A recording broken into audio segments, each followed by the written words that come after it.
पंतप्रधान prime minister आहे, तो मिसर देशाचा आहे. आणि त्यांच्या ह्या सर्व घडलेल्या घटनेच्या द्वारे प्रभू आज तुम्हाला आणि मला काय शिकवू इच्छितो याकडे आपण आपली दृष्टी लावणार आहोत. कारण की विषय हा मी ऑलरेडी आपल्या जो व्हॉट्सअप ग्रुपवर टाकलेला असतो आणि तो हा आहे की क्षमेची प्रक्रिया, द प्रोसेस ऑफ फॉरगिवनेस. हा अतिशय महत्वाचा विषय आहे. कारण की जेव्हा जेव्हा किती लोकांना प्रभूची प्रार्थना येते, हात वर करा. आपल्या सर्वांना प्रभूची प्रार्थना येते, परंतु एक जागेला जाऊन आपण कुठेतरी अडखळतो. म्हणजे ती ही आहे की जसे मी आपल्या ऋणास ऋण सोडले आहे तसे तू माझ्या ऋणास ऋण सोड. आणि कुठे कुठे हे प्रार्थनेमध्ये येणे प्रकारे देखील सांगतात की जसे मी आपल्या अपराधांची क्षमा केलेली आहे तसे तू माझ्या अपराधाची क्षमा कर. बरोबर आहे. आणि यामुळे हे थोडंसं आपल्याला कन्फ्यूज होतं. कारण की काही बायबलमध्ये अपराधांची क्षमा तर काही बायबलमध्ये ऋणास सोडले त्या संदर्भात लिहिलेलं आहे. आणि आज जेव्हा आपण देवाच्या मंदिरात आलेलो आहोत तेव्हा आपण विशेष करून आपण जेव्हा इतरांची क्षमा करतो तेव्हा देव देखील आम्हाला क्षमा करतो. आणि प्रत्येक व्यक्ती इथे बसलेला आहे ज्याला क्षमेची गरज आहे. कारण की जर तुम्हाला आणि मला क्षमाच मिळाली नाही, म्हणजे क्षमा नुसती देवापासून नाही, देवापासून तर हवीच आहे आपल्याला, परंतु आपण अनेक असे कार्य आपल्या जीवनामध्ये करून जातो की ज्यामुळे समोरचे किंवा जवळचे लोक दुखावले जातात.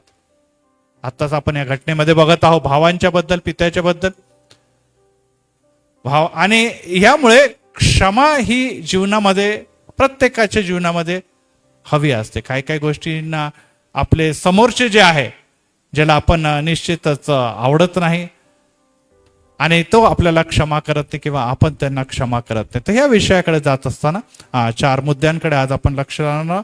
आणि त्यामध्ये पहिली बाब जी आहे ती आहे की जर तुम्ही क्षमा करतात तर तुम्हाला नवजीवन मिळतं आणि जर क्षमा करत नाही तर तुम्हाला मृत्यू किंवा सार्वकालिक मृत्यूकडे जावं लागतं. मी रिपीट करत आहे की पहिला मुद्दा जो आहे की क्षमेच्या द्वारे जीवन किंवा क्षमेच्या द्वारे मृत्यू ही जोडली गेलेली आहे. आणि यामुळे जेव्हा आपल्याला असं दिसतं की वचन बघूया परत, उत्पत्ती 45वा अध्याय आपण खुला ठेवूया आणि 1 ते 10 वचनामध्येच मी आपल्याला खालीवर विविध वचनांच्याकडे घेऊन जाणार आहे. आणि त्यामध्ये 5 ते 7 मध्ये असं लिहिलेलं आहे की तुम्ही म्हणजे भावांनो तुम्ही मला या देशात विकून टाकले याबद्दल आता तुम्ही दुःख करू नका. तुमच्याकडून चूक झालेली आहे की सख्या भावाला तुम्ही विकून टाकलेला आहे.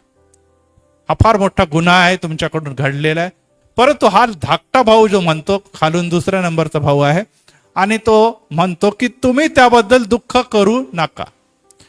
आणि पुढे तो म्हणतो की संतापही करून घेऊ नका, कारण तुमचे प्राण वाचावे म्हणून देवाने मला तुमच्या पुढे पाठवलेले. ह्याला म्हणतात खरोखर दर्या दिली, म्हणजे मोठं हृदय की एकाला परदेशामध्ये विकून टाकले. कारण की त्या समयामध्ये येशू ख्रिस्ताच्या काळापर्यंत गुलामगिरी ही प्रथा होती आणि गुलामगिरीची प्रथेमध्ये लोकांना विकत असे. आणि इथे आपल्याला असं दिसतं की ह्याला देखील विकून टाकलं. मिसर देशामध्ये तो आलेला आहे आणि काही काल गुलाम मधून वावरलेला आहे. परंतु बघा देवाची कृपा की तो आज सिंहासनावर बसलेला आहे. आणि तो भावाला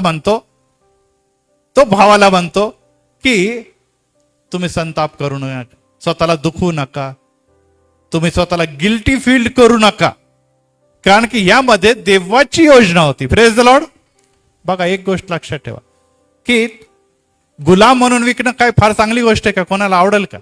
नाही. आपल्या घरामध्ये साधं एक दिवस काही नुकसान झालं किंवा आपण स्त्रियांच्या बद्दल म्हणू की एखाद्या वेळेस दूध उतू गेलं किंवा चपात्या करपल्या किंवा भाजीमध्ये मीठ जरी पडलं तर आपला दिवस चांगला जात नाही. आपल्याला सारखं नाही चुकलं, आज माझ्याकडून चूक झालेली. किंवा घरचे लोक आपल्याला बोलतात आणि आपण म्हणतो नाही खरोखर आज असं नको घडायला हवं. इथे तर किती मोठी घटना आहे ती की बापापासून आणि घराण्यापासून आणि घरापासून आणि आपल्या नगरापासून तोडून एक भाऊ आपल्या भावांच्या द्वारे विकला जातो आणि काही पण होऊ शकलं असतं त्याच्या जीवनावर. कदाचित तो गुलाम म्हणून अद्यापी कुठेतरी कपडे भांडेच करत असला किंवा इतर कोणते घरगुती काम करत असला, परंतु ते तर प्रभूची कृपा आहे, प्रभूची योजना त्याच्या लोकांच्या बरोबर असते. Praise the Lord. तुम्ही त्याला काही करा, सैताने किती प्रकारे त्याच्या दडपण, परंतु देवाने त्याला ठरवलेलं आहे त्या जागेवर तो त्याला उन्नत करणार आहे. आणि कोणासाठी? इतरांसाठी. Praise the Lord. त्याला तर सन्मान मान मिळतच आहे, परंतु त्यांनी जे काही दुःख भोगलेले त्या दुःखाची परतफेड करणं सोपं नाहीये. त्या गोष्टीकडे मी नेणार नाही. आपल्याला माहिती की त्याला काय काय दुःख झालेले, परंतु आता तो मोठ्या हृदयाने म्हणतो ह्या भावांना की तुम्ही दुःख करू नका, तुम्ही संताप करू नका, कारण की तुमचे प्राण वाचावे.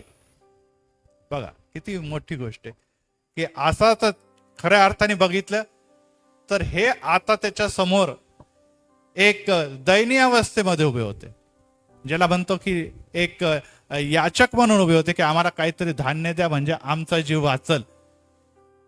देणं न देणं त्याच्याच हातामध्ये होतं. बदला तर सहज घेऊ शकला असता, त्याच्या अख्यातात किंवा त्याच्या अधिकारामध्ये ते लोक आहेत, परंतु तो म्हणतो की मी तसं करणार नाही. आणि नुसतं त्यांना शिव्या घातल्याने, त्यांना बोल लावले नाही, बिलकुल काही नाही, तर त्यांचा ह्या कठीण समयामध्ये तो निश्चित सहानुभूतीपूर्वक विचार करतो. नुसता करत नाही तर त्यांची अवस्था काय ते देखील तो जाणून घेतो. त्यांना दिसत आहे की ते चकित झालेले आहे. त्यांना कळालेलं आहे की आम्ही ज्या राज्याच्या समोर किंवा प्राईम मिनिस्टरच्या समोर उभे आहोत तो कोणी नाही तर माझा तोच भाऊ आहे ज्याचा आम्ही अपमान केला आणि ज्याला विकलं. आता आमचा जीव ह्याच्या हातामध्ये, आता हा काहीही आमच्या बरोबर करू शकतो. परंतु तो जेव्हा असं म्हणतो तर निश्चितच थोडस त्यांना रिलीफ मिळालं असणार, कारण की त्यांना कळालं होतं की हा जो व्यक्ती आहे लहानपणापासून जर द्वेष ह्याच्याशी आम्ही करत होतो तर त्याचं एक महत्वाचं कारण हे होतं की हा देवाच्या मागे चालणारा होता. Praise the Lord. हा देवाला चालणारा होता आणि देवाच्या मागे जे चालतात त्यांच्या बरोबर नुसते इतर लोकांनी तर कधी कधी सख्खे लोक पण विरोधात उभे राहतात. Praise the Lord. ह्याचा अनुभव आपल्या प्रत्येकापैकी अनेकांना आला असं की आपण जेव्हा देवदेव करतो किंवा देवाच्या नावाने काहीतरी चांगलं काम करायला जातो, बाहेरचे लोक तर नाही पण घरचे लोकच आरंभी आपला विरोध करतात की काय देवाने केलेलं आहे, काम चुकारपणा, लबाडी आणि अशा प्रकारच्या गोष्टींनी काही फायदा होणार नाही. अशा प्रकारे आपले पाय ते मागे खिचतात. आणि ह्यामुळे त्या देवासाठी, त्या देवाने दाखवलेल्या स्वप्नासाठी, त्या देवाने दाखवले दृष्टांत ज्यामध्ये देवाने स्पष्ट दाखवलंय की भाऊ एक दिवस नमन करतील आणि सिंहासनावर तू बसलेला असतील, हा दृष्टांत आज पूर्ण होत असताना खरोखर हा भाऊ देवाच्या योजनेनं त्या जागेवर बसलेला, पण ह्या अवघड स्थितीमध्ये ह्या भावाची अवस्था बघा. आणि प्रियानो, ह्यावरून आपल्याला असं दिसून येत आहे की जेव्हा आपण इतरांची क्षमा करत नाही, आता ह्या भावांच्याच बद्दल बघा की त्यांनी आपल्या भावाला निश्चितच ह्या भावाने त्यांना क्षमा केली, परंतु ह्यांच्या मनामध्ये अद्याप पण रुखरुख होती की काय माहित काय होतं. खऱ्या अर्थाने मोठ्या भावाने मोठ्या हृदयाने ह्या धाकट्याला क्षमा करायला पाहिजे, कारण हा काही चुकीचं कामच करत नव्हता. उलट हा डबा द्यायला आला होता भावांना, ह्यांची चौकशी करायला आला होता, परंतु नाही, तसं घडलं नाही. त्यांच्या मनामध्ये द्वेष भरलेला होता, त्यांनी त्याच्याशी बदला एकटं बघून घेतलेला आहे. आणि आज आपल्याला असं दिसतं की जिथे क्षमा नाही तिथे आपण संधी शोधत असतो की कब मुझे मिलेंगा बदला नाही का. आपल्या मनामध्ये आपले कोणी पण असेल, तो जवळचा असेल, दूरचा असेल, मित्र असेल, कलिग असेल, कोणी असेल, शेजारी असेल, आपण संधी शोधतो की अरे मेरा भी दिन आहे का बाई, माझ्या बरोबर तू असं केलं ना, एक दिवस मी पण तुला बघेल. आणि त्यामुळे आपण नुसती संधीची वाट शोधत असतो की कधी मला संधी मिळेल, कधी मला मोका मिळेल. आणि त्यामुळे काय होतं की आपल्या मनामध्ये त्याच्याबद्दल द्वेष, त्याच्याबद्दल घृणा ही वाढत जाते. आणि ती जेव्हा जास्त वाढते, जेव्हा तो प्रगती करत जातो, जोपर्यंत गरिबीमध्ये, लाचारीमध्ये आपण म्हणतो अरे मेरे साथ दुश्मनी के ना खुदा तेरे साथ ऐसा ही करेगा, आणि आणखीन तुझी वाईट अवस्था होईल. परंतु तो जेव्हा वर वर वर जातो, अरे ती प्रगती होते. आणि मग आमच्या मनामध्ये द्वेष, आमच्या मनामध्ये घृणा, आमची शांती हरवली जाते, आमच्या मनामध्ये निश्चितच बेचैनी होते आणि आपण म्हणतो अरे कधी ह्याचं वाईट होणार, मला काहीतरी करावं लागेल. आणि अशा अवस्थेमध्ये आम्हाला आमच्या मनाला आमची झोप, आमची शांती, आमचं समाधान हे हरवून बसतो. आणि अशा अवस्थेमध्ये हा व्यक्ती स्वर्गाकडे तर निश्चित जाईल का, सांगा बरं? देवाला आवडतं का ही गोष्ट? नाही, देवाला ही गोष्ट बिलकुलच आवडणार नाही. आणि तो शारीरिकरित्या देखील डिप्रेशन मध्ये, टेन्शन मध्ये आणि निश्चितच चिंतेमध्ये, काळजीमध्ये आहे. आणि तो शरीराची पण हानी करून घेते. आणि देवाच्याकडे जर बघितलं, देवाच्याकडे जेव्हा आपण बघितलं तर आम्हाला ह्या गोष्टीची जाणीव होते की निश्चितच देवाला देखील ती बाब आवडत नाही. परंतु जो क्षमा करतो आणि सोडून देतो, प्रेज द लॉर्ड, साठवून ठेवत नाही, सोडून देतो. जसं आत्ताच आपण बघितलं, योसेफाने ती गोष्ट सोडून दिलेली आहे. त्यामुळे त्याच्या मनातून किंवा त्याच्या मुखातून स्टेटमेंट निघालेले की चिंता करू नका, काळजी करू नका, दुःख करू नका, संताप करू नका, कारण की मला माहित आहे तुम्ही जे काही केलेलं आहे ते सैतानाच्या मुळे केलेलं आहे. आणि मला माहित आहे की मी देवाचं आहे, माझं कार्य देव करत आहे. आणि त्यामुळे ही बाब आपण लक्षात ठेवा की आपल्याला शांती असते, त्याची प्रगती हो अगर न हो, परंतु आपण आपलं महत्वाचं कार्य केलेलं आहे की त्या छळणाऱ्या व्यक्तीला काय केलेली आहे, क्षमा केलेली. प्रेज द लॉर्ड, कळतंय ना? कारण की क्षमा अनेकदा आपण म्हणतो क्षमा केली, क्या भाई मैंने तेरे को क्षमा कर दिया, चल तेरे को माफ कर दिया, मी तुला फॉरगिव्ह केलं. पण पुढे काय? खरोखर ती क्षमेची जी प्रोसेस आहे तेच आज आपण शिकणार आहोत. आणि त्या 4 मुद्द्यापैकी पहिला मुद्दा आहे की ही क्षमा जर तुम्ही खऱ्या अर्थाने केलेली असेल तर तुम्हाला जीवनाकडे, नुसतं जीवनच नव्हे तर सार्वकालिक जीवनाकडे नेते. परंतु जर तुम्ही केली नाही आणि ती नुसती वर पांगी असेल तर तुम्हाला नरकाकडे नेते. आणि त्यामुळे ही बाब जाणून घेणं अतिशय महत्वाची आहे की आपल्याला संताचा आत्मा नव्हे तर आम्हाला देवाने क्षमेचा आत्मा दिलेला आहे. Praise the Lord. आणि जर क्षमेचा आत्मा दिलेला आहे तर त्याचं कारण आहे की आमच्या मनामध्ये प्रीती आहे. Praise the Lord. जर आमच्या मनामध्ये प्रीती आहे तरच आपल्याला क्षमा करता येईल. मागे दिवसामध्ये एक बातमी मी न्यूजपेपरमध्ये वाचली आणि ती बातमी येणे प्रकारे होती की एक मुलगी तरुण अवस्थेमध्ये जवळपास 17, 18, 19 वर्षाची असेल आणि ती आपल्या प्रियकराबरोबर पळून गेली. घराचा विरोध असताना तिने हा मार्ग अवलंबला आणि ती त्या मुलाबरोबर गेली पळून. आणि घरच्यांनी काही शोधाशोध केली, पोलीस कंप्लेंट झाली, पण काहीच पता लागेना. आणि मग आई वडिलांनी म्हटलं आता ही मुलगी मेली आमच्यासाठी. आणि असं करून ते आपलं जीवन जगू लागले. परंतु आपल्याला माहिती मुलगी पळून गेल्यानंतर त्या घरामध्ये काय अवस्था पॅरेंट्सची होते.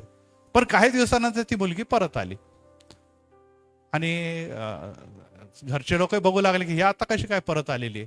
आणि मग ती रडू लागली दारामध्ये उभून, घरात तिला घुसूच देईना. आणि मग कळलं की ती प्रेग्नेंट देखील आहे आणि तिचा जो प्रेम येतो तिला सोडून पळून गेला. आणि आता अशा अवस्थेमध्ये ती दारात येऊन उभी आहे आणि आई वडिलांची अपेक्षा करते की आता मला परत एक वार घरात घ्या. आणि वडिलांनी म्हटलं नाही, ते मरून गेली, तुला घरात येण्याची काय आता गरज नाही, तू कोण, मी का, आम्ही तुला ओळखतच नाही. परंतु आईचं हृदय असतं, तिने म्हटलं जाऊ द्या, कशाला आता, जी ऑलरेडी आपला इज्जत ऑलरेडी गेलेली आहे, कमीत कमी मुलगी मिळालेली आहे आणि आपण बघतो ती अशा अवस्थेमध्ये आहे, तर जाऊ द्या तिला आपण घरात घेऊया. तिला घरात घेतलं, ती घरात राहू लागली. परंतु काही दिवसात तिला जाणवलं की जरी ह्यांनी मला घरात घेतलेलं आहे परंतु अद्याप देखील हृदयात स्थान दिलेलं नाही. आज देखील कोणी माझ्याशी नीट बोलत नाही. आज देखील माझ्याशी सगळेजण हिडीस पिडीस करतात. आज देखील वारंवार माझे पप्पा मला म्हणतात की तू आमच्यासाठी मेलेली आहे, आता तू या घरामध्ये आलेली आहे, आम्ही तुला जन्म दिलेला आहे म्हणून तू राहा इथे. परंतु आज देखील आम्ही तुला तुझी मुलगी मानत नाही, कारण की तू जे काही केलेलं आहे त्याच्यामुळे तुझं तर झालेलं नुकसान आहेच आहे, परंतु आमची इज्जत पण गेलेली आहे. आणि अशा प्रकारे काही दिवस गेल्यानंतर तिला जाणवलं जरी मी घरामध्ये आले परंतु आज देखील मी या घराची ती मुलगी जी या घरामध्ये लाडकी मुलगी होती, प्रिय सगळ्यांना होती, ती आता राहिलेली नाही. मी आपलं स्थान त्यांच्या जीवनातलं आणि घरातलं गमवून बसलेलं आहे. आणि अनेक दिवस ती दडपणामध्ये राहत असताना एक दिवस तिने निर्णय घेतला आणि तिने फास लावून आत्महत्या करून घेतली. आणि आत्महत्या करण्याच्या मागचं प्रमुख कारण हे होतं की ती चुकलेली मुलीला घरच्या लोकांनी क्षमा केली नाही. आणि क्षमा न केल्यामुळे ह्या मुलीने आपला जीव संपवलेला. हो प्रियानो, एकच गोष्ट लक्षात ठेवा की तुम्ही तुमच्या घरामध्ये, आपल्या जीवनामध्ये, आपल्या जवळचे अनेक लोक असे आहे की जे आपल्या घरामध्ये राहतात, जे आपल्या जवळ राहतात, जे आपले नातलग आहे, जे आपले बंधू आहे, जे आपल्या बहिणी आहे, परंतु आज देखील आपण त्यांना क्षमा केलेली नाही. कदाचित ते बोलून दाखवत नसतील, परंतु त्यांना परत एक नॉर्मल रिलेशन, एक नॉर्मल चांगलं प्रीतीचं रिलेशन टिकवायचं आहे. परंतु आपण म्हणतो तुला क्षमा केलेली आहे, परंतु आमचे कृती, आमचं बोलणं, आमचं वागणं हे दाखवतं की तुला आम्ही क्षमा केलेली नाही. आणि यामुळे तो व्यक्ती आणि हे व्यक्ती, आता मला सांगा की तो वडील किंवा ती आई, ती फार त्या मुलीला बघून प्रसन्न असतील का? नाही. उलट त्याला मग तुझं तोंड पण बघायचं नाही. आणि अशा प्रकारची वृत्ती म्हणजे क्षमा केलेली नाही. ती मुलगी देखील कशी वावरत असेल, दडपणाखाली वावरते. आणि यामुळे कोणाचंही कल्याण नाही. तुम्ही म्हणाल की पाळकसाहेब तिला क्षमा करायला पाहिजे होती का? करो, तिने जे काही केलं, निश्चितच ज्या काही गोष्टी घडलेल्या आहेत त्या घडलेल्या आहे आणि त्या गोष्टी परत आता येणार नाही. आपल्याला काहीतरी पुढे जाऊन निर्णय घ्यायला पाहिजे होता, तो निर्णय त्यांनी घेतला नाही. परिणाम हा झाला की काहीच त्यांना लाभलं नाही, जीव तर गेलाच गेला. आणि निश्चितच एक प्रिय व्यक्ती आणि तिच्या पोटामध्ये वाढलेलं बाळासह या जगातून गेलेले आहे. हो प्रियांनो, एकच गोष्ट लक्षात ठेवा की क्षमा न करल्यामुळे तुम्ही अनेकांना किंवा स्वतःला मृत्यूकडे घेऊन जातात. आपण स्वतःला मृत्यूकडे घेऊन जातात. त्या वडिलांना किंवा त्या आईला नेहमीच वाटलं असेल की जर आम्ही यांना क्षमा केली असते, जर ह्याच्यावर आम्ही चांगल्याने वागलो असतो, तर कदाचित माझी मुलगी वाचली असती. Praise the Lord. परत एक बार संधी मिळाली असती, परत एक बार जगली असती. नाव तर ऑलरेडी खराब झालेलं आहे, परंतु कदाचित काहीतरी जीवनामध्ये संधी मिळाली असती, परंतु ती संधी, आलेली संधी त्या मुलीच्या स्वरूपात आणि त्या निश्चितच येणाऱ्या बाळाच्या स्वरूपात त्यांनी कायमची गमवून बसलेली. हो प्रियांनो, संधी क्षमेच्या द्वारे निर्माण होतात, परंतु क्षमा न केल्यामुळे आलेली, कदाचित चांगली असं म्हणणार नाही मी, परंतु आलेली उत्तम क्षमेची संधी, प्रीतीची संधी आपण अनेकदा गमवून बसतो किंवा आज देखील इथे बसून गमवलेले आहे. आणि त्यामुळे विचार करा की आमचे क्षमे न केल्याच्यामुळे कदाचित आम्हाला काही वाटत नसेल, कदाचित आपल्याला अनामिक आनंद पण वाटत असेल. का कशाला क्षमा करायची? जेव्हा तिने ते केलं किंवा त्याने ते केलं तेव्हा विचार केला का आज मी दुखावलेला आहे, आज मला तो त्रास झालेला आहे, आज मी त्या समस्येमध्ये गेलेले आहे, त्याची भरपाई तर ती करू शकत नाही, मग मी तिला क्षमा करणार नाही. आणि अशा प्रकारच्या वृत्तीच्या द्वारे आपण स्वतः निश्चितच स्वतः देखील आनंदी राहते आणि समोरच्या व्यक्तीचा नाश व्हावा ही मनोवृत्ती त्यांच्यामध्ये असते. परंतु जेव्हा आपण योसेफाच्याकडे बघतो, त्यांनी त्वरित सर्व काही गोष्टी विसरला आणि भावांना म्हणतो की तुम्ही काही देखील दुःख करून घेऊ नका. नुसती क्षमा केली नाही, तर त्यांनी म्हटलं की माझ्यामुळे तुम्हाला आता वाईट वाटत असेल, हे मला कळतं. माझ्यामुळे तुमचं मन अंतकरण म्हणत असेल की अरे आपण आपल्या भावाला विकला, आता आपण त्याच्या दारात व्हावं ना. आता तुम्हाला वाटत असेल की हा भाऊ बदला घेतो का काय, परंतु तुम्ही असा संताप पण करू घेऊ नका, कारण की हे सर्व काही देवाची योजनेचा भाग होता. Praise the Lord, praise the Lord. Yes प्रियांनो, अनेकदा अशा परिस्थितीमध्ये एखादा व्यक्ती कारणीभूत ठरतो. आपल्या वाईट गोष्टी आपल्या जीवनामध्ये घडतात किंवा वाईट प्रसंग येतात, त्याच्यासाठी कोणीच कारणीभूत असं नाही, असं होऊ शकतं का? नाही. कदाचित परिस्थितीमुळे ती वाईट गोष्ट आली असेल, कदाचित तुमच्या आरोग्यामुळे तुमच्यावरती समस्या आली असेल, कदाचित तुमच्या घरच्या लोकांच्याकडून काहीतरी चूक झाली असेल त्यामुळे समस्या आली, कारण काही ना असं ना. परंतु आपण जेव्हा त्या परिस्थितीला किंवा त्या व्यक्तीला दोष देत बसतो, तर आपण दुखावले तर जातो. आपल्या मनामध्ये विपरीत विचार तर येतात, परंतु कल्याण देखील कोणाचं होत नाही. आणि यासाठी परत एक वार लक्षात ठेवा, जर तुम्ही क्षमा केली नाही तर तुम्ही निश्चितच त्या जीवनामध्ये जगता, ज्याला म्हणतात जीते जी मर जाना, ज्याला आपण म्हणतो की आपण जगत आहोत खरे, परंतु आपण निश्चितच शारीरिकरित्या आणि मानसिकरित्या मृत अवस्थेमध्ये हो. आणि त्यानंतरचं जे जीवन आहे क्षमा न केल्यामुळे, जसं आत्ताच आपण म्हटलं प्रभूची प्रार्थनेमध्ये की जसं मी आपल्या अपराधांची क्षमा करतो तसं तू माझ्या देखील अपराधांची क्षमा कर. ते केलंच नाही, त्यामुळे तुम्हाला क्षमा मिळणार नाही. दुसऱ्या मुद्द्याकडे जाऊया आपण.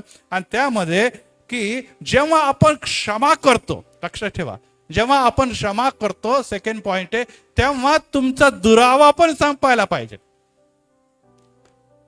आपण अनेकदा म्हणतो अरे भाई मैंने तेरे को माफ कर दिया लेकिन आज के बाद मैं तेरा मुंह देखने वाला नहीं वापस. मी तुझं तोंड परत बघणार नाही. तुला काय पाहिजे, तू माझ्याबद्दल किंवा तू माझ्यासाठी असं असं केलं, ठीक आहे मी तुला माफ करतो, पण तू तुझा रस्ता वेगळा, माझा रस्ता वेगळा. आज देखील आई वडिलांच्याकडे अनेक मुलांची हीच अवस्था आहे. आई वडिलांच्याकडे हीच अवस्था आहे. आणि आई वडिलांची ही अवस्था असताना आई वडिलांनी अनेक मुलांना किंवा घरच्या लेकरांना सांगून दिलेलं आहे, तू चुकलेला आहे, तू तुझं फ्लॅट बघ, तू तुझं घर बघ, तू आणि तुझी बायको, तुम्ही गोंधळ घाला, आम्हाला काही घेणं देणं नाही. भावाभावांमध्ये पण पटत नाही, त्यांच्या बायकांमध्ये पटत नाही, आपसामध्ये वाद निर्माण होतात, ते भाऊ वेगवेगळे राहू लागतात आणि मग ते एकमेकांसाठी कायम परकेस होऊन जातात.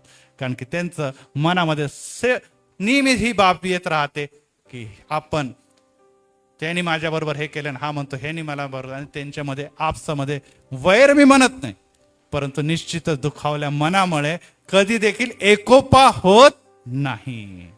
एकोपा होत नाही. आणि ह्या एकोपा न झाल्यामुळे निश्चितच जी क्षमा आहे त्याचं इम्पॉर्टन्स संपून जातं. जो व्यक्ती क्षमा करतो तो परत एक मनाने एक जीवाने संगती राहण्याचा प्रयत्न करतो. मी परत एकदा रिपीट करतो, एका घरात राहिले म्हणजेच तुमचा एकोपा झाला असं नाही. मन मिळणं, मन जुळणं हे महत्वाचं आहे. आणि घरांमध्ये ते वेगवेगळे जरी राहिले परंतु त्यांचे मन आणि प्रीती टिकून राहते. Praise the Lord.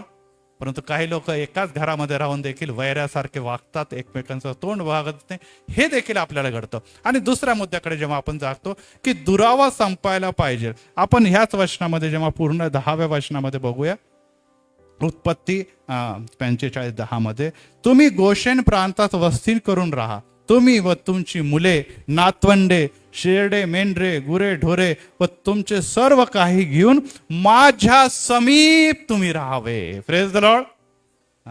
तुमच्याकडे आता बाप आहे, तुमच्याकडे दुष्काळ आहे, तुम्हाला जगणं कठीण आहे, परंतु माझ्याकडे सुकाळ आहे, माझ्याकडे पोस्ट आहे, माझ्याकडे पद आहे, माझ्याकडे अधिकार आहे. आणि त्यामुळे तिकडे राहण्यापेक्षा, दुष्काळीमध्ये राहण्यापेक्षा इथे मिसर देशात तुम्ही माझ्याजवळ सुखी राहा. Praise the Lord. आपल्यासारखा एखादा भाऊ असतात, ते म्हणतात ठीक आहे बाबा, घेऊन जा, 2-4 पोते घेऊन जा आणि राहा तिथे दुष्काळामध्ये, बघा तुमची काय अवस्था होते. आता बदलाही घ्यायची गरज नव्हती, तर दुष्काळात आपोआपच मेले असते, भुकेने मेले असते. कारण की आपल्याला दिसते इतका मोठा दुष्काळ पडला होता की मिसरच्या ह्या जागेच्या शिवाय कुठेच खायला अन्न नव्हतं. त्यामुळे आता त्याच्या दुश्मनी घ्यायची गरज नव्हती, त्यांना तसंच उपाशी मेले असते तिथे. परंतु बघा क्षमेमध्ये काय लिहिलेलं आहे की तुम्ही माझ्या जवळ येऊन राहा. आता मी जरी त्यावेळेस निघालो तेव्हा लहान भाऊ होतो, मी अजान होतो, परंतु आता मी तसं राहिलो नाही. आता मी लहान असलो तरी मोठ्या पदावर बसलेलो आहे. Praise the Lord. आणि ते पद कोणी दिलेलं मला? देवाने दिलं. आणि जर देवाने मला सांगितलं की यांना क्षमा कर, तर मी तुमचे मुलं, तुमचे नातवंड, तुमचे प्राणी या सर्वांचं संरक्षण करण्याची जबाबदारी माझ्यावर आहे. Praise the Lord. बघा, म्हणजे क्षमेशीलतेमध्ये घालवण नसतं तर समेट असतो. आणि जर समेट नाही आणि आपण म्हणतो क्षमा केलेली आहे, तू तेरा देख मी मेरा देख, तर ह्याचा अर्थ आहे ते खऱ्या अर्थाने क्षमा झालेली नाही, ती क्षमा झालेली नाही. आणि यासाठी ही बाब अतिशय महत्वाची आहे की ती क्षमा करण्याकरता आज आपल्याला ही बाब जाणून घ्यायला पाहिजे. हो प्रियांनो, मनुष्य चुकतो, तुम्ही चुकतो, आपले विरोधात जे आहे, ज्यांच्याशी आपले भांडण झालेले आहे किंवा मतभेद झालेले, तोही चुकला असेल. आणि जर आपण एकमेकांना क्षमा करत नाही तर ह्याचा अर्थ आहे की आपण परफेक्ट आहे, तो परफेक्ट नाही, त्याने देखील सुधारावं. परंतु सुधारण्यासाठी क्षमा जर आपण मोठ्या मनाने केलेली आहे. Praise the Lord. आणि मी जसं सुरुवातीला सांगितलं की मत्तय याच्या 6व्या अध्यायामध्ये प्रभूची प्रार्थनेनं म्हटलेलं आहे की मी जसं इतर अपराध्यांना क्षमा केली तसे तू माझ्या अपराधाची क्षमा करायला तयार आहे. तर त्यामुळे आपण मोठे मन आणि देवाच्या प्रीतीने भरले असल्या कारणाने आपल्याला माहिती आहे की तो परत चुकू शकतो. त्यांनी माझ्याजवळ राहणं म्हणजे काय आहे? देवाच्या सानिध्यात राहणं होय. Praise the Lord.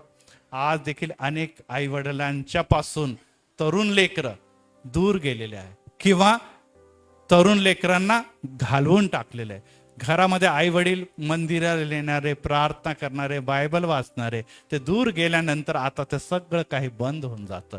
ते मंदिराला जात नाही, ते प्रार्थना करत नाही, ते खातात पितात, नोकरी धंदा करतात, मुलं वेळा पोचतात, परंतु त्यांची आणि देवाची ओळख जी आई वडिलांच्या समयामध्ये त्यांना होती ती हळूहळू हळूहळू काय होते? कमी होते. आणि त्या अवस्थेमध्ये तुम्ही ही बाब जाणून घेणं अतिशय महत्वाचं आहे की तुम्ही एका आत्म्याचा नव्हे तर तुमच्या मुलांचा नाश करण्यास कारणीभूत आहात. त्याचा नाश झाला तर देव कोणाला प्रश्न विचारणार? तुम्हाला. त्याला का नाही विचारणार? तो देवापासून ऑलरेडी दूर आहे. तर देवाला त्याच्याकडे काय? त्याचा नाश तो करतच आहे. परंतु त्याच्या नाशाला कारणीभूत कोण आहे? आम्ही. आणि आम्ही काय म्हणतो? त्याला क्षमा केली. मग क्षमा केली तर त्यांनी देवाच्याकडे देखील क्षमा मागून देवा चालावं. ही जबाबदारी कोणाची आहे? तुमची आणि आमची. Praise the Lord. आणि यासाठी ही बाब आपण जाणणं अतिशय महत्वाचं आहे.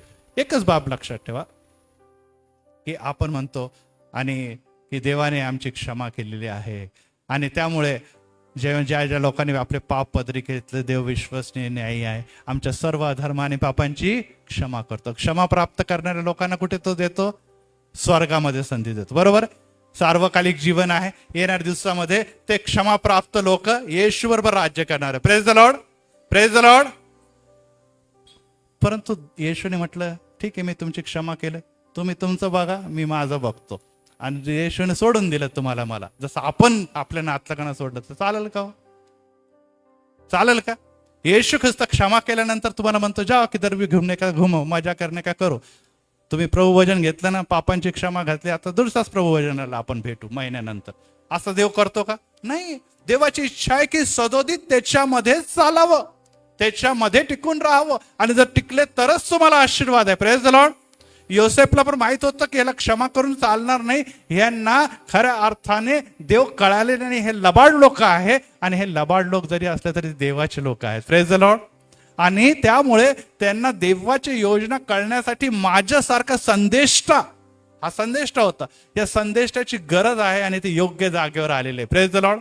आता मी त्यांना अन्न धान्य देऊन घालवून देणार नाही, तर माझ्या जवळ त्यांना ठेवीन, यासाठी की त्यांना कळावं की हा जो माझा भाऊ आहे तो देवात चालतो, तो नुसता क्षमा करत नाही तर तो काळजी देखील घेतो. Praise the Lord. आज आपल्या घरांमध्ये अनेक जण आपल्या आई वडिलांना किंवा आजी आजोबाला मिस करतात की माझे आजी, माझे आजोबा, माझे वडील जण होते आणि ते किती चांगलं होतं, ते आमच्यावर बसायचे, गप्पा मारायचे, ते आम्हाला चांगल्या चांगल्या गोष्टी शिकवायचे, ते आम्हावर प्रीती करायचे. अनेकदा आम्ही चिडायचो, अनेकदा आम्हाला राग यायचा, परंतु ते म्हणायचे नाही नाही नाही नाही, आपण असं करायला नाही पाहिजे, आपण ख्रिस्ती लोक आहोत, आपण काय करायला पाहिजे? एकमेकांना क्षमा करायला पाहिजे. ते आपले जे विरोधक होते, जे आपल्याला त्रास द्यायचे, त्यांच्यासाठी देखील प्रार्थना करायची. आणि ती गोष्ट आता आमच्या जीवनामध्ये ते गेल्यानंतर कुठेतरी कमी झालेली. हो प्रियानो, एकच गोष्ट लक्षात ठेवा, आपण वडील जण आहात, काही दिवसच आहोत. तोपर्यंत आपण आपल्या लेकरांना जर काही पेरू शकलो नाही, काही शिकवू शकलो नाही, तर एक दिवस त्याचा नाशाचा कारणीभूत तुम्ही आणि मी ठरणार आहोत. Praise the Lord. तरुणांनो, ही बाब देखील लक्षात ठेवा की आई वडील आणि किंवा आजी आजोबा किंवा हे आत्मिक वातावरण थोड्या दिवसापर्यंत परिस्थिती बदलू शकते. तर त्या परिस्थितीमध्ये चिटकून राहा आणि स्वतःला देवाबरोबर संलग्न राहण्यासाठी निरंतर उत्तेजित करा. कारण की देवाने तुम्हाला क्षमा केली म्हणूनच आज आपण इथे आहोत. Praise the Lord. जर देवाने आम्हाला क्षमा केली नसती तर आपण देखील इतर लोकांसारखे कुठेतरी बहकलेले, दूर गेलेले असतो. प्रियांनो, क्षमेमध्ये जवळीकता आहे, क्षमेमध्ये जवळीकता आहे. आणि देव जर तुम्हाला आणि मला क्षमा करतो तर आपण कोणाबरोबर चालतो? देवाच्या सहभागीतेत चालतो. Praise the Lord. आणि हे देवाला आवडतं.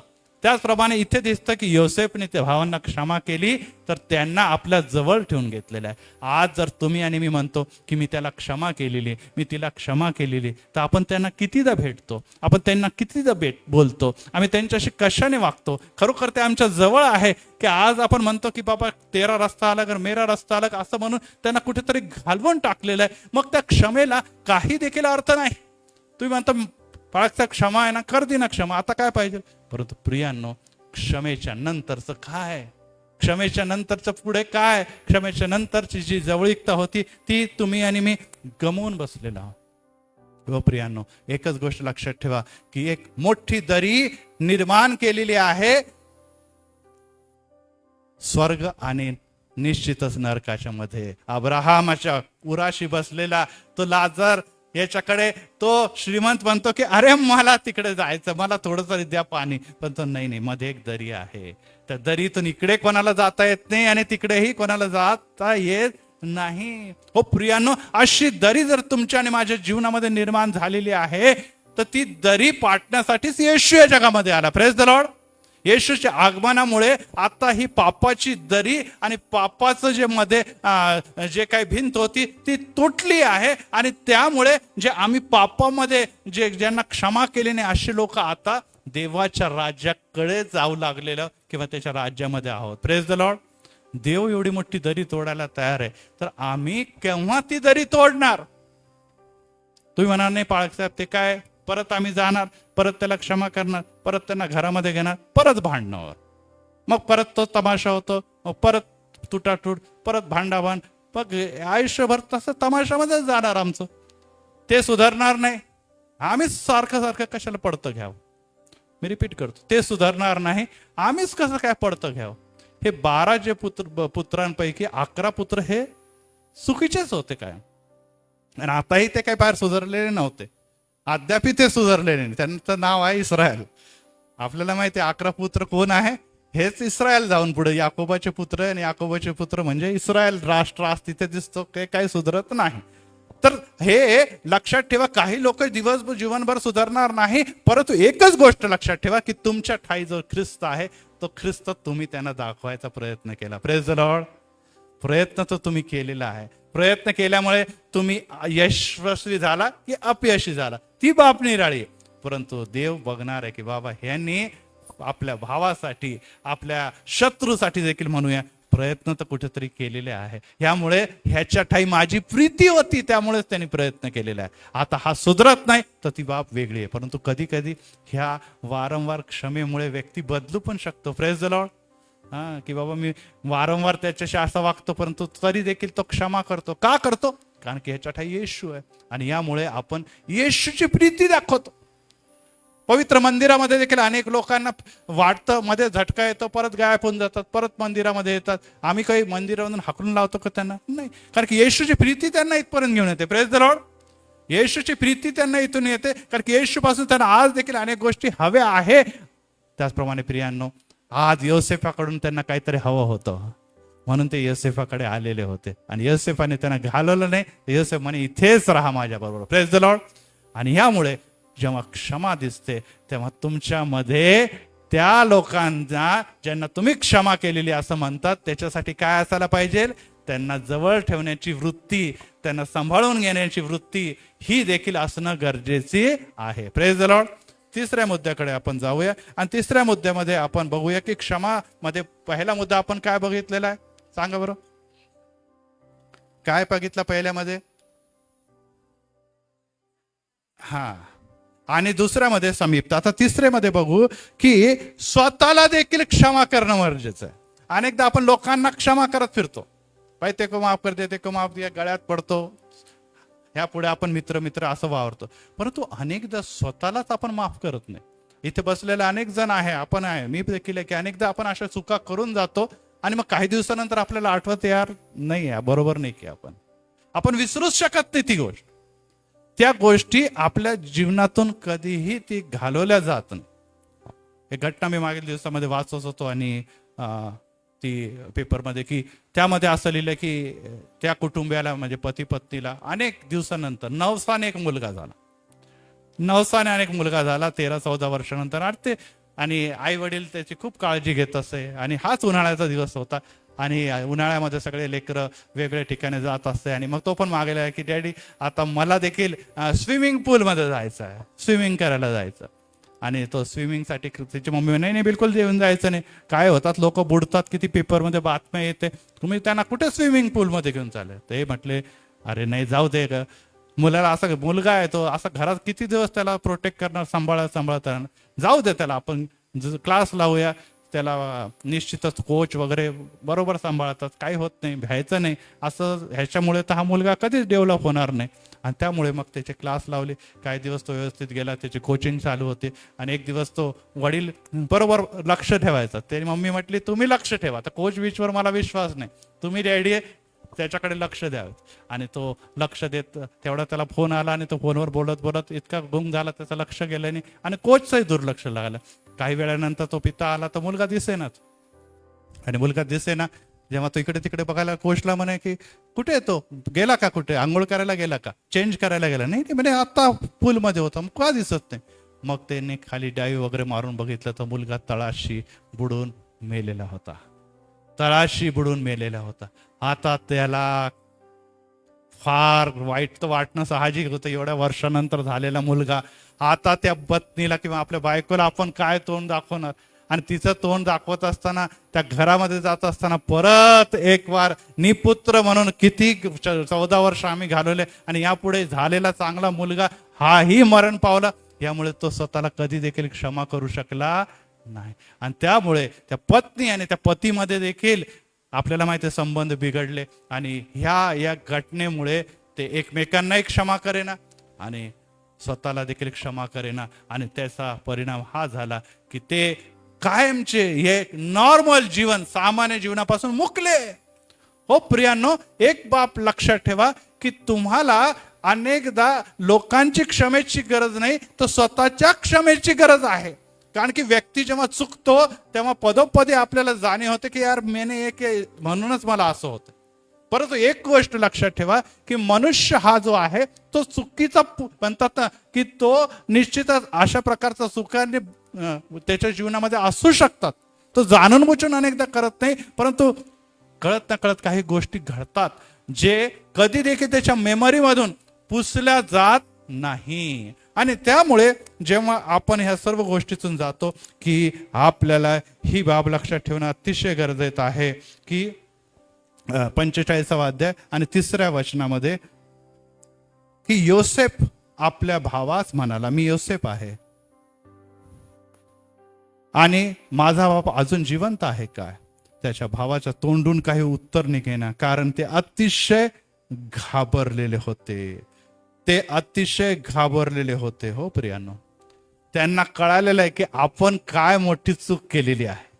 आपण एका बाजूला बापाला पण फसवलेलं आहे, दुसऱ्या बाजूला या आपल्या भावाला पण आपण काय केलेलं आहे, विकलेलं आहे. आणि अशा अवस्थेमध्ये आता त्यांना आपली चूक कळालेली आहे. आता बापाला काय तोंड दाखवणार. आपण बापाला तर पहिलेच कपडे दाखवलेले होते आणि त्यामुळे रक्त दाखवलं होतं की हा तो मेलेला आहे. आता बापाला काय तोंड दाखवणार, नाही तो जिवंत आहे. दुसऱ्या बाजूला हा मुलगा सांगणार ना काय काय काय काय घडलंय, यांनी आमच्या बरोबर काय केलेलं.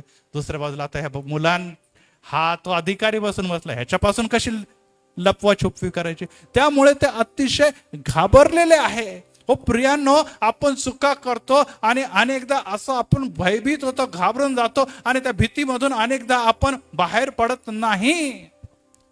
त्यातून बाहेर पडणं आपल्यासाठी कठीण होऊन बसतं. आणि यासाठी प्रियांनो ही बाब लक्षात ठेवणं अतिशय गरजेचं आहे की तुम्हाला आणि मला योहानाचे पहिले पत्र 4था अध्याय 18वं वचन, ज्यामध्ये योहानाने खूप सुंदर असं लिहिलेलं आहे की प्रीती आणि भीतीचा एक महत्वाचा संबंध आहे. आणि मी नेहमी आपल्या संदेशातून ते सांगतो. योहानाचं पहिले पत्र 4था अध्याय 18वं वचन की आपल्या मनामध्ये अनामिक भीती, काहीतरी इन्सिडेंट घडल्यामुळे कायमचा जडलेला असतो आणि आपल्याला सारखं भीती वाटतं की हे जर उघडकीस आलं, हे जर प्रॉब्लेम आलं तर मग किती वाईट होईल. आता ही गोष्ट दिसली योसेफाच्या भावांना, तर काय घडलेलं वाचा. प्रीतीच्या ठाई भीती नसते, पूर्ण प्रीती भीती घालवून देते. आपल्या मनामध्ये भीती आहे तर आपल्याला काय करावं लागेल आता? त्याला घालवण्यासाठी काय करावं लागेल? प्रीतीकडे जावं लागेल. भीती घालवण्यासाठी आपल्याला येशूची प्रीती ही जपावी लागणार आहे. कारण की आपल्याला इथे दिसतं की त्यांना भीती असली तरी हा योसेफ त्यांना काय म्हणतो की तुम्ही संताप करू नका, तुम्ही दुःख करू नका, कारण की याच्या मागे कोणाची योजना होती? तुमची नाही, देवाची योजना होती. Praise the Lord. हे जरी तुमच्या दृष्टिकोनाने, मनुष्याच्या दृष्टिकोनाने वाईट झालेलं असलं तरी देवाच्या हिशोबाने ते योग्यच झालेलं आहे. Praise the Lord. प्रियांनो, लक्षात ठेवा, अनेक चुका तुम्ही केलेल्या आहे आणि ते आपल्यासाठी आज जरी वाईट वाटत असल्या, आज जरी आपल्याला वाटत की अरे बहुत बडा प्रॉब्लेम हो गया, आता ह्याच्यापासून मी कधीच बाहेर निघणार नाही, परंतु देवाच्या साठी त्या नेगेटिव्ह पॉइंटला देखील पॉझिटिव्ह बनवणं आज देखील त्याच्याच हातामध्ये. Praise the Lord. आपल्या देवासाठी ते त्याला यू टर्न घेणं, त्याच्यामधून बाहेर काढणं, हे अद्याप देखील त्याच्या हातामध्ये, कारण की तो तुमच्या आणि माझ्यावर प्रीती करतो. Praise the Lord. Praise the Lord. आणि जेव्हा आपण देवावर प्रीती करतो किंवा आपण त्या शत्रूवर प्रीती करतो तेव्हा आपण आपल्यावर देखील प्रीती करतो. Praise the Lord. आणि आज प्रियांनो, ह्या दिवसामध्ये अनेक जण टेन्शनमध्ये, भीतीमध्ये, दडपणमध्ये का? कारण की त्यांना आपल्या जीवनाबद्दल काहीच प्रेम उरलेलं नाही. काय आपलं पाळक साहेब, आपलं जगायचं म्हणून जगायचं, काय आता काही राहिलेलं नाही आहे, घरामध्ये काही नाही आहे, मुलं बाळाही असेच गेलेले आहे, शिकले सवरले, आपला रस्ता धरलेला, आता कोणीच मला विचारत नाही. आणि आजारपण ह्या मला गाठलेलं आहे, पैसा पाणी नाही, मी एकटा पडलो, मी एकटी पडलेली, आता काय जगण्यात अर्थ नाही. म्हणजे त्यांना आपल्या जीवनाच्या बद्दल आता काही देखील प्रेम पडलं नाही. का? कारण की त्यांना आता आपलं जीवन व्यर्थ वाटतं. हो प्रियांनो, लक्षात ठेवा, तुम्ही जसे आहात, तुम्ही जिथे आहात, तुमचं वय किती असेल, तुमची परिस्थिती किती खराब असेल, तरी देखील देव तुमच्यावर प्रीती करतो. Praise the Lord. Praise the Lord. जोरदार टाळ्या वाजवा येशूसाठी. कारण की आज देखील जगामध्ये ही स्टेटमेंट जाते सगळीकडे की ख्रिश्चन लोक जे आहे ते पडलेले, अपात्र, मागचे, बॅकवर्ड लोकांना काय करतात? जवळ करतात. Praise the Lord. ते जवळ त्यांनी नाही केलं, त्यांना देवाने जवळ केलेलं. Praise the Lord. Praise the Lord. कारण की देवाला माहित आहे की तो या लोकांसाठीच जगामध्ये आलेला आहे. Praise the Lord. आज तुमची परिस्थिती खराब आहे, तुम्हाला दुःख वाटतंय, तुम्हाला अडचणीमध्ये तुम्ही गिल्टी फील करतात आणि तुम्ही जरा बाहेर जा ना, बोला ना, किती ते तुम्हाला 2-2, 3-3 सांगावं लागतं का? समोर एक तर बसतात तुम्ही.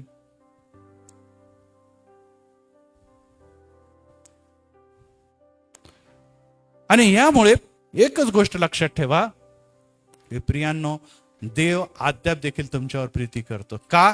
कारण की तुम्ही त्याच्या दृष्टीने मौल्यवान आहात. Praise the Lord. अरे, देव जगातला एवढा मोठा निर्माण करता आणि मी कोणीच नाही, माझ्या जीवनाचा काही शून्य अर्थ नाही, माझ्या घरातल्या लोकांना माझी किंमत नाही, पण देव म्हणतो तू माझ्या दृष्टीने मौल्यवान आहे. म्हणजे ह्याचा अर्थ हा आहे की मी कुठेतरी चुकत आहे. Praise the Lord. लक्षात ठेवा, आपण कुठेतरी चुकत आहोत. देव मला मौल्यवान म्हणतो, घरचे म्हणतात तू नोकर चाकरी भिकारीपेक्षा बेकार आहे. परंतु लक्षात ठेवा, देव मोठा आहे की घरचे लोक मोठे?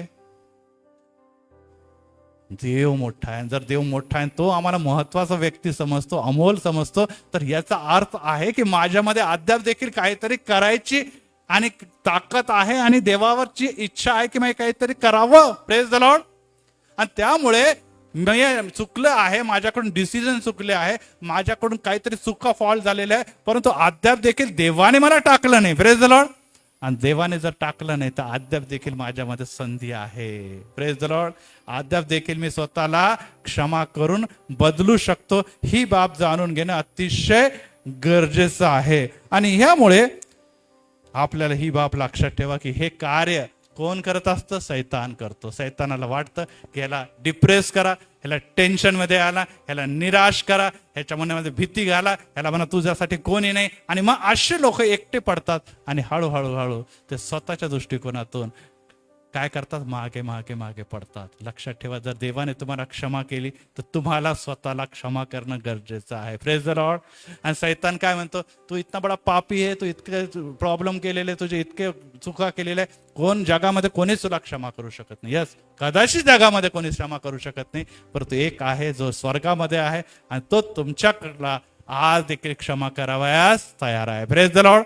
आणि त्यामुळे जगाच्याकडे बघू नका, ही मला असं म्हणते, ते असं म्हणतं म्हणून आता नाही, देवाकडे बघा. तो मला म्हणतो तू माझ्या दृष्टीने अमोल आहे. आणि ह्यासाठी ही बाब आपण लक्षात ठेवा की आपल्याला स्वतःला दुःख देणं, स्वतःला पिडणं, स्वतःला निश्चित दोष लावणं ह्यापासून परावृत्त व्हायला पाहिजे. देवाने जर मला क्षमा केली, मी इतरांना क्षमा करतो, तर मला पण क्षमा करता यायला पाहिजे, मला देखील क्षमा करता यायला पाहिजे. आणि आज अनेक लोक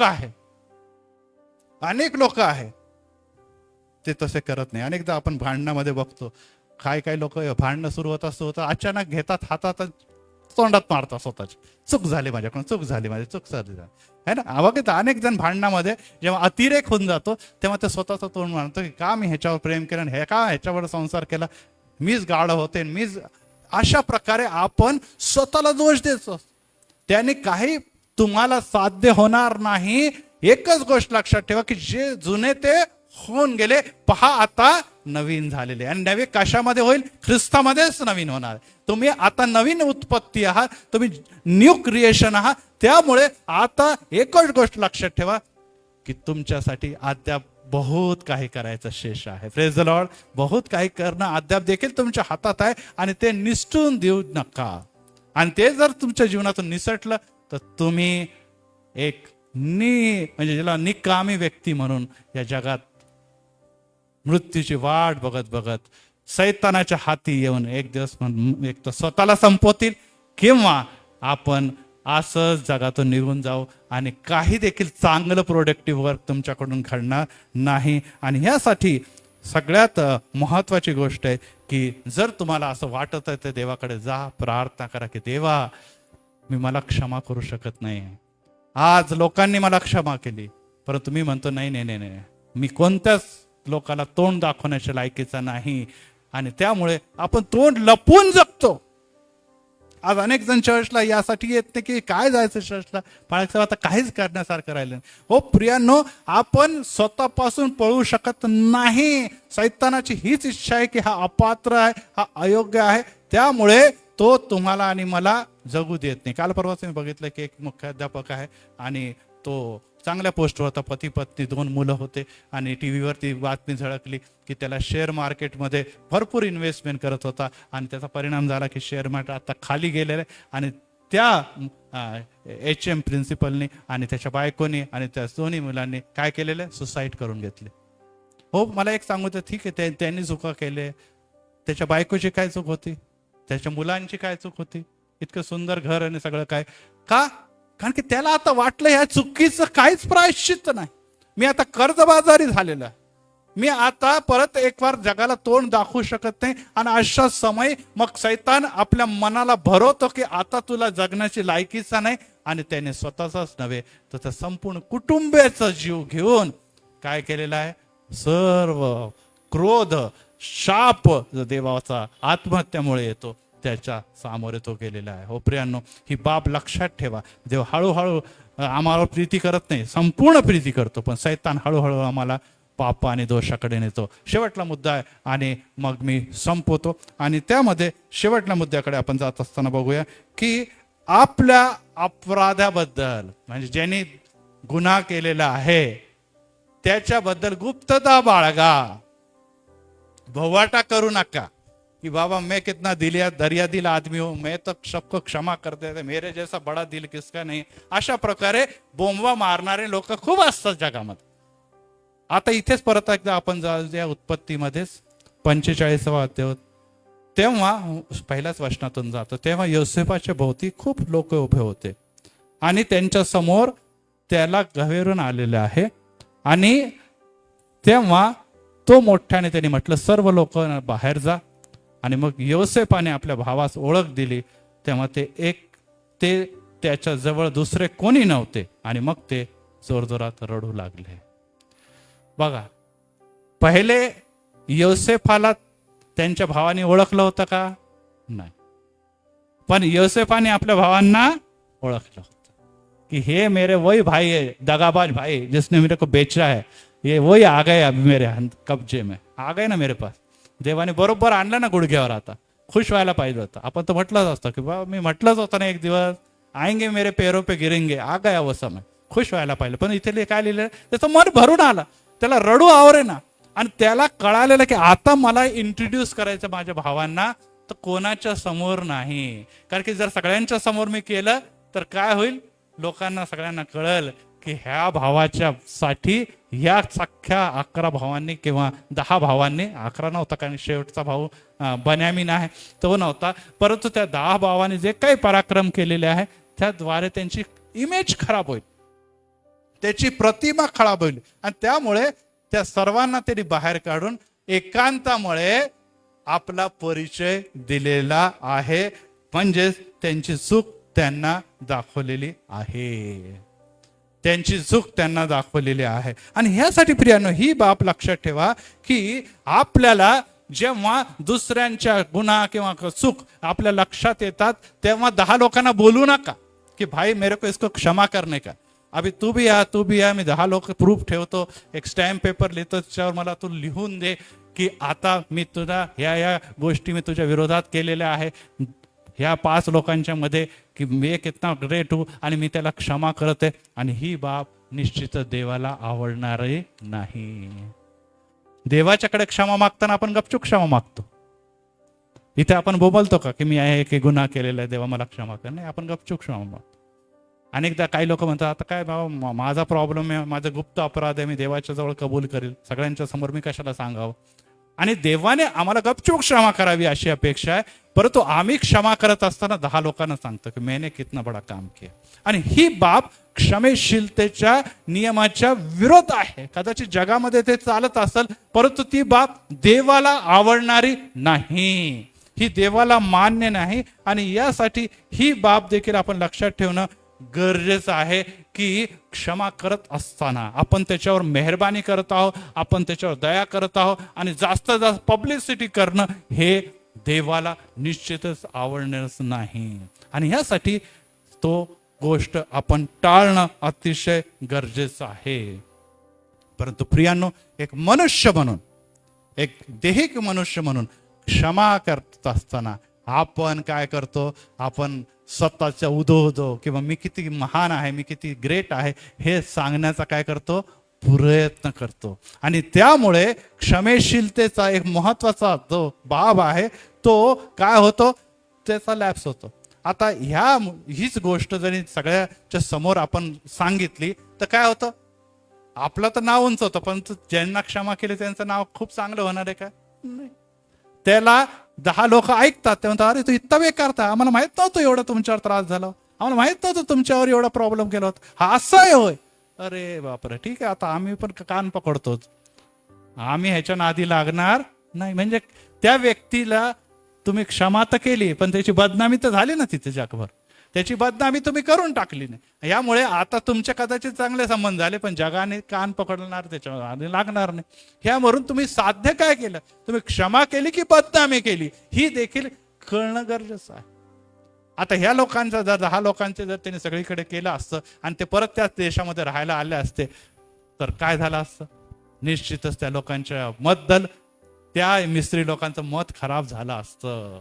हा आमचा राजा ठीक आहे, प्रधानमंत्री ठीक आहे, पण हे बेकार लोक आहे, ह्यांनी आमच्या ह्या लोकांबरोबर असं असं असं असं असं केलेलं आहे. आज देखील आपल्याला माहित आहे की अनेक गोष्टी, केसेस, पॉलिटिकल केसेस चालत राहतात. ते पण म्हणतात ठीक आहे बाबा हमारा भी राज आएगा ना, फिर हम तुमको देखते. बरोबर, आज ठीक आहे आमचे हात आहे दगडाखाली, आम्ही गप बसलेलो आहे, परंतु जेव्हा आमची वेळ येईल तेव्हा आम्ही देखील तुमचा बदला घेणार आहोत. म्हणजे बदल्याची प्रवृत्ती ही दिवसेंदिवस वाढत असताना ख्रिस्ती लोकांची क्षमेशीलतेमध्ये अशा प्रकारची काय नसावी, या प्रकारचा दिखावटीपणा किंवा सर्वत्र बोंबाबोंब नसावी, हे देखील जाणून घेणं अतिशय महत्वाचं आहे.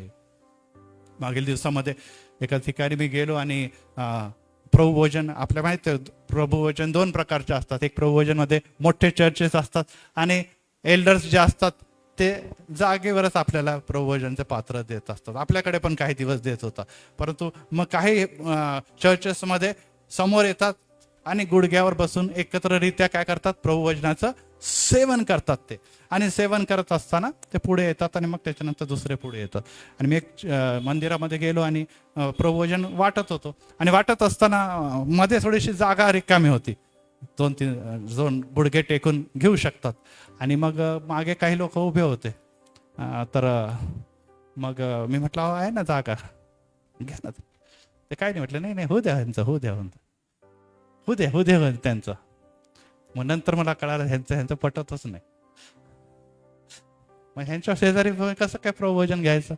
अहो देवाच्याकडे एवढं शुद्ध पवित्र अंतकरणाने आम्ही जात आहोत आणि मग लगेच आपला शेजारी दुश्मन आपल्या बाजूमध्ये बैठा आहे आणि मग कसं ते मनामध्ये कसं जरा म्हणजे दुसरंच विचार करायला लागतो. त्यापेक्षा ह्याचं होऊ द्या मग मी जाईन. हो प्रियांनो, त्या मेजरच्या पाशी जात असताना जिथे आपल्याला देवापासून क्षमेची अपेक्षा आहे की तुझे सर्व रक्तासारखे लाल असलेले दोष पण मी बर्फासारखे शुभ्र करेन, तिथे देखील आपण क्षमा करत असताना मागे पुढे बघतो की हा माझा शत्रू आहे, मी ह्याच्याबरोबर कसं जायचं, ह्याच्याबरोबर कसं बसायचं, ह्याच्या बेंच बरोबर कसं बसायचं किंवा ह्याच्याबरोबर मी शेअर कसं करायचं, ही बाब आपल्या मनामध्ये असते आणि आपण अपेक्षा करतो देवाने मला क्षमा करावी.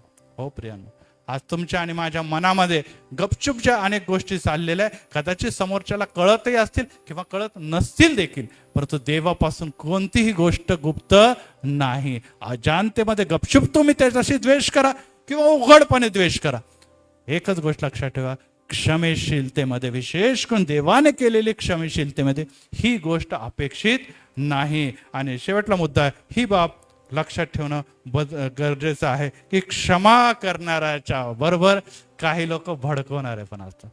क्या रे बाई, इतना गरीब आहे तू, तुला एवढं त्याने काय काय काय काय बोललं आणि तू म्हणतो मी त्याला क्षमा करून दिलं.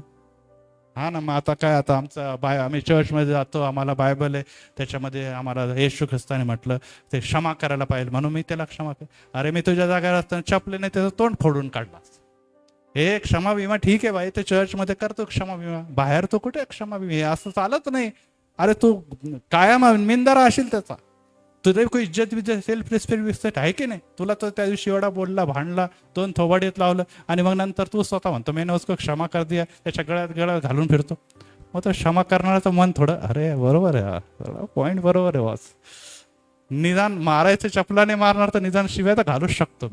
माणूस पलटायला लागतो, म्हणजे स्वतः तर क्षमा करत नाही, पण एखादा बिचारा क्षमा करण्यासाठी गेला पुढे, कदाचित त्याच्या देवाने त्याच्या मनामध्ये कार्य केलं आणि त्याच्या मनामध्ये प्रवृत्ती आली, पण बाहेरचे लोक त्याला ते करू देत नाही.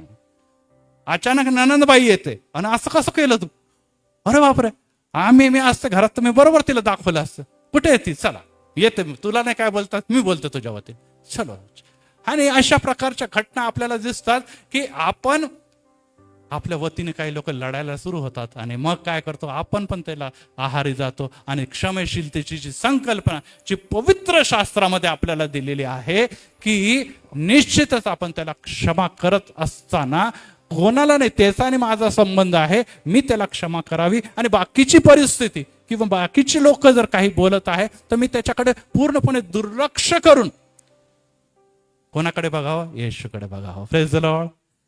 येशूने मारणारे लोक, छळणारे लोक, थुकणारे लोक, निंदा करणारे लोक, एक वेळेस म्हणाने होसन्ना होसन्ना प्रभूच्या नावाने येणार राजा धन्यवाद असतो, ते त्याचा अपमान करत असताना देखील तो म्हणतो हे बाप्पा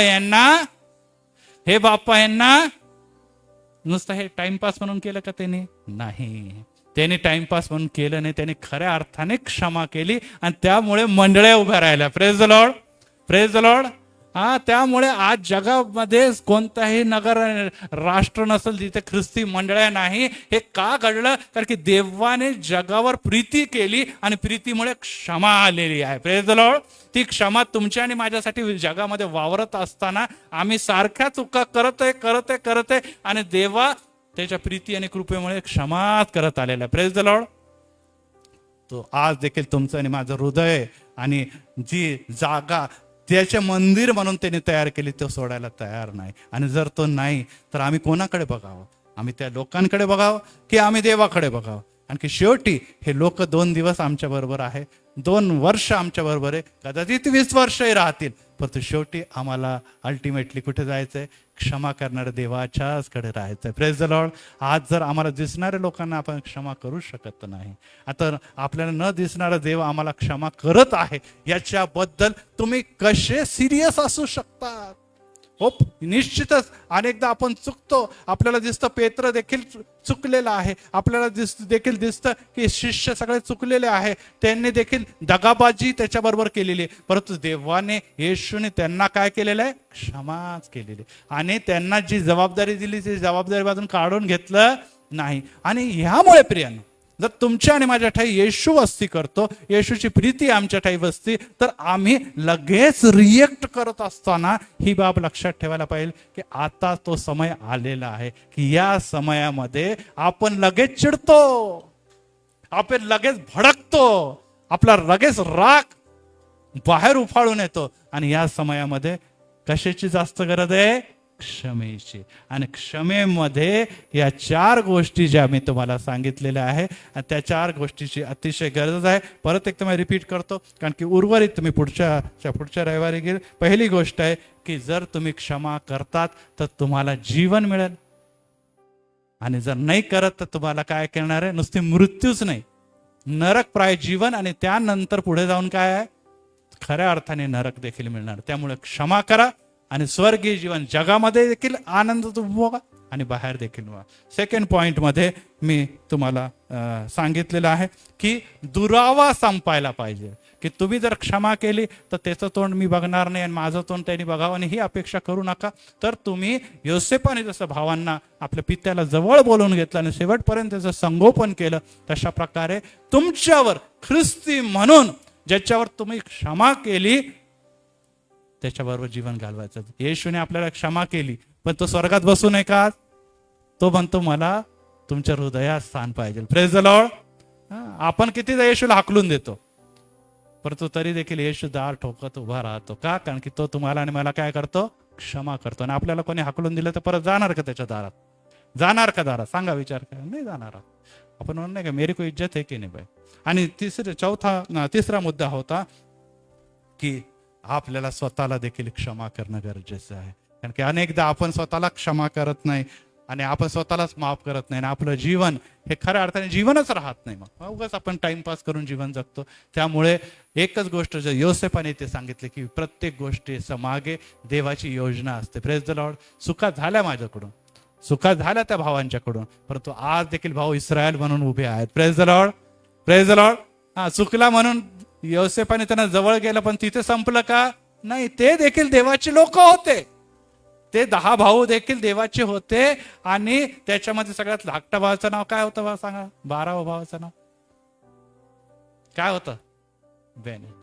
बेन्यामीन मेहता माहित आहे ना तुम्हाला, इस्रायलचा पंतप्रधान आहे आता सध्या. तर ते हे लोक जे 12 वंश होते ते देखील आज देखील देवाचे लोक आहे. आणि त्याच्याबद्दल त्या अभिमानाने सांगतात की आम्ही अब्राहम, इसाक आणि याकोबाचे मुलं आहोत. Praise the Lord. आणि ते आशीर्वाद तुमचे आणि माझ्यापर्यंत देखील आलेले. त्यामुळे ते जरी चुकत होते, परंतु त्यांना क्षमेची गरज होती, कारण की ती देवापासून असलेल्या लोकांना मनुष्याने क्षमा करू हे योग्य नाही, देवाने त्यांना क्षमा केली. आणि शेवटला मुद्दा आहे की क्षमेमध्ये आपण आपली महानता दाखवू नये, कारण की देवासारखी क्षमा आपण कोणी करू शकत नाही. देव जर आमचे पाप, गुप्त पाप गपचूप सोडून देतो, तर आम्ही इतरांच्या केलेल्या चुका का सगळीकडे सांगतो की भाई मेरे साथ ऐसा किया था, मेरे साथ संभाल करे ना भाई, वो बहुत बेकार आदमी है, मैंने तो माफ कर दिया, तेरे साथ कुछ किया तर मेरे को कल बोलने का नहीं. आणि अशा प्रकारे आपण त्याला सावध करतो, आपण त्याला सावध करतो. दुसऱ्या भाषेमध्ये आपण दाखवतो की मी किती महान आहे आणि मी किती चांगला माणूस आहे. हो प्रियांनो, ही चूक जर आपण करतो तर त्या क्षमेशील त्याला काही अर्थ होत नाही. प्रार्थना करूया. प्रभू, आम्ही तुला धन्यवादच देतो, कारण की पित्या क्षमेच्या बद्दल आज तू आम्हाला शिकवलेलं आहे. आम्ही जसे इतर अपराधांची क्षमा करतो, तसं तू पण आमच्या अपराधांची क्षमा करण्यासाठी तयार होतो. परंतु पित्या, क्षमा करत असताना ज्या गोष्टीची गरज आम्हाला आहे, ज्या गोष्टी आम्हाला गरजवंत आहे, आम्ही नुसतं तोंडाने क्षमा म्हणतो, परंतु पित्या त्याच्याबरोबरचे हे जे काही प्रोसेसचे भाग आहे, हे जे काही फॅक्ट्स आहे, ते देखील आमच्या जीवनामध्ये असावं ही तुझी इच्छा आहे. कारण की त्या गोष्टी जर आमच्या जीवनामध्ये असेल तर आम्ही खऱ्या अर्थाने क्षमेशीलतेच्या मार्गावर चाललेलो.